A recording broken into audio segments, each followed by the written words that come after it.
Chapter 6. G opened his eyes, frustrated at the fact that destiny had taken over the moment this scar appeared. He'd been completely fine, he'd been free until the moment she showed up. And then he'd fought her,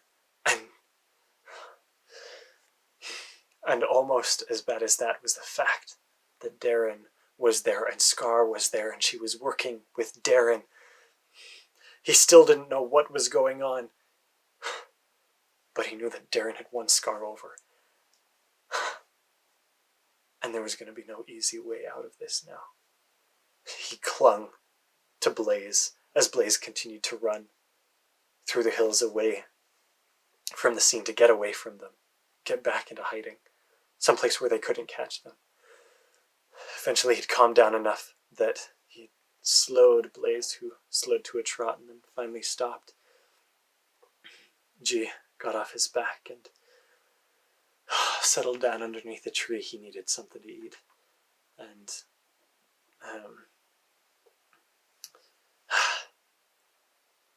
there wasn't much to be had.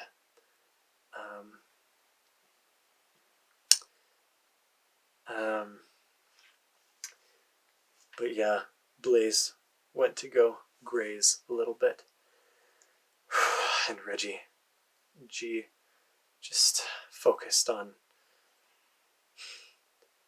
everything that was going on and what he could possibly do. There weren't many answers, and more problems kept showing up. As it was now, he could feel destiny in the back of his mind, there and present, and getting stronger with every moment. It seemed to take up a spot in his mind, and he knew he needed to get out of the world of darkness. He needed to get back home. The Force, destiny, whatever all this was, hadn't worked back on Earth, and he knew,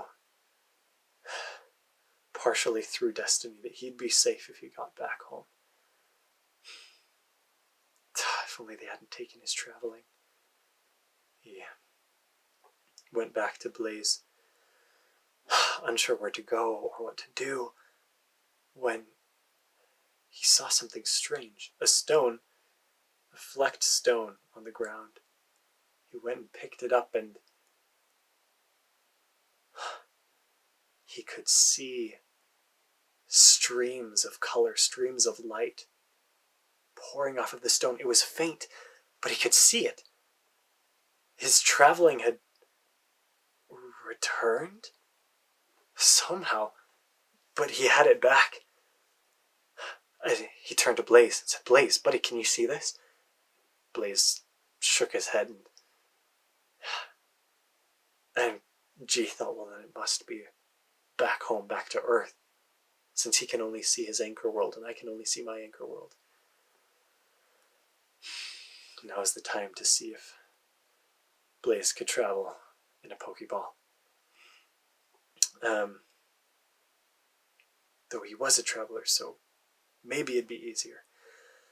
G managed to get him back in his Pokeball and focused on the stone. He could feel the world on the far side and brought them together. Everything flashed in a burst of light. A long while later, the car pulled up in front of G's house. He'd done it. The first world that he tried didn't lead to Earth, and that didn't make sense to him, how he'd gone to a world that wasn't Earth, because Scar had said you can only go back and forth between your anchor world unless the world of darkness was now his anchor world. Regardless, that world was not home, nor was the world after that, nor the world after that, and about a dozen portals left, and with destiny that much closer to him, he finally got back to Earth and managed to hitchhike his way back home. He walked in the side door, borrowed the key, put in the code and used the key since he didn't have a home key on him because Darren had taken his keys. and walked into the kitchen. And it was his home. And on the table, there was a plate of banana bread and a note from his mom and dad that said, "In case you get home before we get home." And it was so good to be back. He took some of the bread. He was starving by this point, and went to go take a shower, an actual earth shower. And now that he had spare clothes, he was ready to cut this suit off. He was kind of tired of bumping the crystals, and I mean, they never fell out or anything, but he was tired of this suit, though it wore a lot better than he would have expected it to. He couldn't pull it apart, and it didn't really stretch. So he grabbed out Talonthorn and went to try to cut it off, and it did nothing. I thought, what? Okay, fine. I'll just take a shower for now. That's all I need. And as he looked in the mirror, he noticed the scar that looked like lightning across the side of his face from when he'd been fighting Scar. And he wasn't sure where that had come from, the blast of lightning that had hit the both of them. But it burned when he touched it, and he was careful about that when he took a shower. But it was so nice to be back home. He took a shower and came out refreshed. The suit was still a little bit wet, but there was only so much he could do about that. He came out and heard somebody downstairs, and of course it was his parents. He went down to go say hi to him, came around into the kitchen to see himself. Reggie stood holding the plate of banana bread and looked at G, very, very confused. G sighed. This must be an alternate dimension. I was so close. What? Reggie said. He said, "What did you just say?" "You're me, but you... This is the coolest thing ever. Oh my gosh." He was so excited. G took a piece of banana bread from the plate and sat down on the couch and said, "Yeah, I just wish I were actually home." And Reggie said, "So what? You're a version of me that's from... What is your dimension like?" And G said, "It's basically yours. I was just like you 2 months ago." He said, "What? You look like you've spent a lifetime in war." And G fingered the scar on the side of his face and said, "Yeah, I'm sure it looks like that." Nope. And then he thought, what does make this world different than mine? And he looked at Reggie and realized, kind of starting to get better at recognizing, he could see and he could feel that Reggie was not a seer, not a traveler. Rough. He said, "Yeah, I've just learned how to travel to other worlds. And I don't know, maybe Darren can help you with that." Reggie said, "Who? Darren?" "Darren Wise, next door neighbor." I said, "No, there's the Carraways and Mrs. Smith, but I don't know Darren." G thought, interesting. And he suddenly remembered Blaze still in his Pokeball. He knew he was going to be mad. And he said, "Hold on, I've got to do something," and went out to the backyard. And fishing into his scabbard, pulled out Blaze's Pokeball, and it opened this time without too much effort. Popped open, and Blaze reared up and whinnied and made a lap around the yard before stopping cold upon seeing Reggie. And G said, "Yeah, I know, it's weird." "Yeah," Reggie breathed. I was talking to Blaze. And Reggie said, "You have a fire horse? That's the coolest thing ever." And she said, yeah, I do." And Blaze huffed again at being stuck in the Pokeball. And he said, "I'm sorry." said, I'm tired right now. I need to go to bed. But you stay here. We'll be all right. I'll make it up to you later. And then he turned to Reggie and said, is it all right if I borrow the bed? I've been through a dozen worlds today, and I need to get to bed. And Reggie said, please, by all means, I'll stay out with Blaze for a little bit. And Blaze gave a pleading look to G. And he said, you'll be fine. He's basically me. And Blaze whinnied.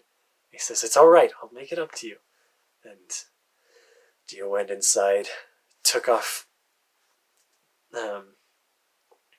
the belt and scabbard, and went down to bed and just rested. He woke up the next morning groggy, as if he just had not gotten any sleep at all. And it was just so hard to think. And he realized there was a pressure in his mind. There was a presence that hadn't been there the day before, and destiny had come back in force over the night. He'd been building up. He realized he'd have to move on again. He wasn't even free here. He had to go back to his world in order to be free of destiny. But he'd get something to eat real quick before he left. He went downstairs and saw G sleeping on the sofa and felt kind of bad about that. Fished into his scabbard and pulled out a piece of the green glowing crystal and thought, I'll leave him a little bit of a souvenir. It had fallen into his pocket during the destruction of the city that had happened. Not his pocket, but his scabbard. And he left that by G and went to get a drink. As he was getting a drink, he heard his mom entering the kitchen and say, Reggie? He almost choked on his drink and set it down and turned around and saw his mom, and he knew it wasn't actually his mom, but he broke into tears anyway, and she took him in her arms and he just hugged her, and it meant so much to be back, to see his mom again in any way. And she said, I am he said, I am so sorry. And she said, I know everything that you've been through. It's okay. It's okay. She said, Reggie told us everything. I'm sure things have been tough. And G nodded. He said, it's good to see you. She nodded. She said, you're going to have to eat something before you leave. He said, all right. She started cooking up some eggs. And G went outside to check on Blaze, and he was still asleep. And by the time he came back in and the eggs were finished, Reggie was up, and his dad was up, and they had the best breakfast that G had had in a long time, talking freely about traveling and everything that had been going on. And everyone was captivated. It was wonderful.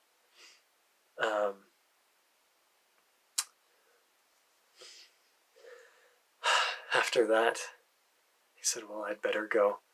The family didn't let him leave without filling his scabbard with all kinds of different foods and supplies and things. And he went out to the backyard and said, thank you all so much. If I come back here, I'll come right back here and I will repay you all. Thank you. And they said, absolutely. You go do what you need to do. Before I go, she said, what do I tell you guys when I get back home? What do I say? Reggie's dad put his hand on G's shoulder and said, you don't have to say anything. We'll understand. We want to hear your stories, but just love us. It'll all be okay. He said, thank you guys.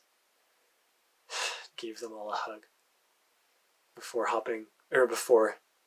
getting Blaze into the Pokeball, and that was more frustrating. It took him a few minutes to get it open.